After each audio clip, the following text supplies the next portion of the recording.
விஜய் வந்துட்டு பாஜகவுடைய கைக்கூலி, பாஜகவோட A team, B team, C team, Z வரைக்கும் டீம் பிரிச்சுட்டாங்க.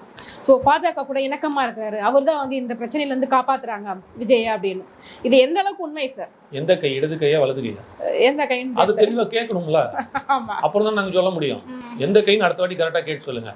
இப்படிதான் 2019, 2021 வந்து கமல் சாரை சொன்னாங்க, பாஜகவின் கைக்கூலி, பாஜகவின் பி டீம், பாஜகவால் ஏவ விடப்பட்டவர் அப்படி இப்படின்ட்டுன்னு.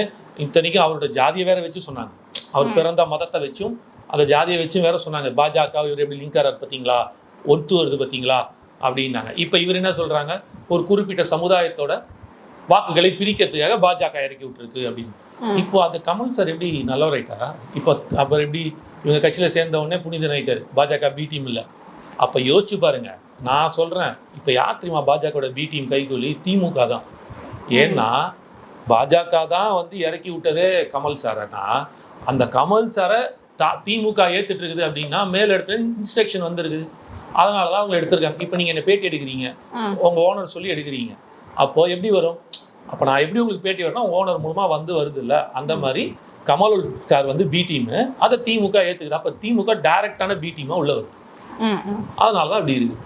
அப்போ வந்து விஜய் வந்து யாரோட பி டீம்? அப்போ திமுகவோட பி டீம்னு எடுத்துக்கலாமா? அப்போ நாங்க எங்க சொன்னோம்? நீங்க தானே சொல்றவங்க, நீங்க சேர்த்துக்கிறவங்க நாங்க சேர்றோம். எக்ஸாம்பிள் சொன்னீங்களே. இப்ப விஜய் இப்ப நீங்க சொல்ற மாதிரி தாவேகா, இப்ப நீங்க சொல்ற மாதிரி தாவேகா சேர்ந்துருச்சு திமுகவோட.